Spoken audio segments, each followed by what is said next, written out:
আগের দিনের কিছু ভিডিও ক্লিপ তোমাদের সাথে শেয়ার করতে ভুলে গেছিলাম। এই ভিডিওগুলো না দেখলে তোমরা বুঝতেই পারতে না যে আমরা সবাই মিলে কতটা আনন্দ করেছি।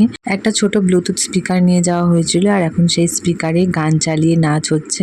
মন্দির থেকে ফিরে আসার পর আমরা রেস্ট করছিলাম, হঠাৎ করে তখনই মনে পড়লো যে আমরা তো একটা স্পিকার নিয়ে এসেছিলাম, সেটা তো চালিয়ে নাচই হলো না। তারপর এই যে শুরু হয়ে গেল। এর মধ্যে দেখো ভিজে ভিজে বড় ওড়নাটাকে এইরকম করে যাচ্ছি আমরা। এ ভালোই জোরে নেমেছে। দুপুরবেলায় খাওয়া দাওয়ার পর দুই কাকা আর ও মিলে বেরিয়ে এই দোকানটাতে মাংস কিনে দিয়ে গেছিল রাতের জন্য। ডিনার মেনুতে ছিল চিকেন কষা আর রুটি। দুই মায়ের খাবার রুমে নিয়ে যাওয়া হবে। আমারটাও বলেছিল যে বৃষ্টির মধ্যে যেতে হবে না, আমি দেখলাম যে না ঝিরিঝিরি বৃষ্টি পড়ছে, চলেই যাই। তারপর তো রুমে ফিরে আবারও শুরু হয়ে গেল সেই নাচ। আমি, দুই মা, দুই ভাই আর ডোডো ছিলাম দর্শক। সারাদিন এত ঘুরে এনার্জিটা কমে গেল, নাচের ইচ্ছেটা কিন্তু এখনো কমেনি। স্লো মোশনে ডান্স হয়েই যাচ্ছে আর এখন সবাই হরে কৃষ্ণ গানে নাচ করছিল। পরের দিন সকালবেলা ঘুম থেকে উঠে ফ্রেশ হয়ে সবাই মিলে রেডি হয়ে গেছি আর হালকা করে সবাই ব্রেকফাস্টও করে নিয়েছি। এখন আমরা সবাই মিলে যাব মোহনায়। কোনো কষ্ট নেই, তারপর আমি আছি তো। বললাম তো, তারপর এখানে গিয়ে তুমি বলে বলছি দাদা আছে এখানে, আমি আছি।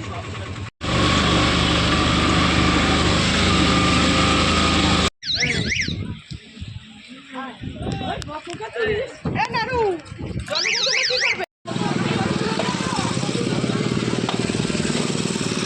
কই গো ভাই, ভেটকি একটা ইলিশ আছে এই তো। এই দেখো শুটকি, কাঁকড়া।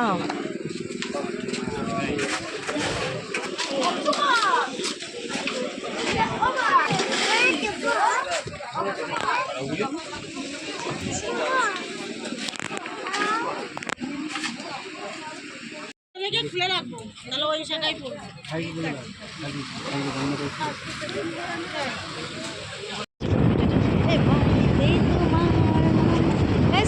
ওটা করবো।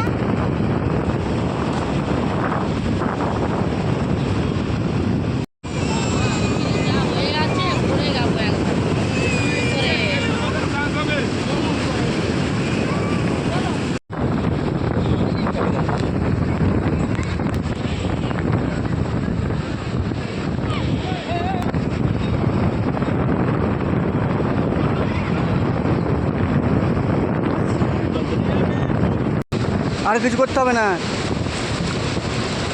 আমার ভয় লেগে গেছে। মোহনা থেকে ফিরে এসে আমরা গেছিলাম সমুদ্রে স্নান করতে আর সবাই মিলে এত আনন্দ করেছে, এত মজা করেছে। আমি পরে ভাবছিলাম ইস একটু যদি ভিডিও করে রাখতাম, স্মৃতি হয়ে থাকতো। যাই হোক, তারপর চলে এসেছিলাম দুপুরে খাওয়া দাওয়া করতে। মেনুতে ছিল আলু দিয়ে লাল লাল মাটনের ঝোল আর ভাত। আর আজকে দুপুরের ট্রিটটা ছিল আমার বরের পক্ষ থেকে ওই সেম মাংস কিনে দেওয়া হয়েছিল আর ওনারা রান্না করে দিয়েছে। খাওয়া দাওয়া করে আমরা তিনজনের রুমে যাইনি, বাকি সবাই ফিরে গেছিল। আমরা বেরিয়েছিলাম একটু মার্কেটে কেনাকাটা করতে। মাত্র আর কয়েক ঘন্টায় আমরা রয়েছি দীঘাতে। একটু মার্কেটটাও ভালো করে ঘুরে নিই আর সাথে কিছু কেনাকাটাও করিনি। চলো আজকের মতো ব্লগটা এখানে এন্ড করছি। তোমাদের সাথে দেখা হচ্ছে কালকের ব্লগে।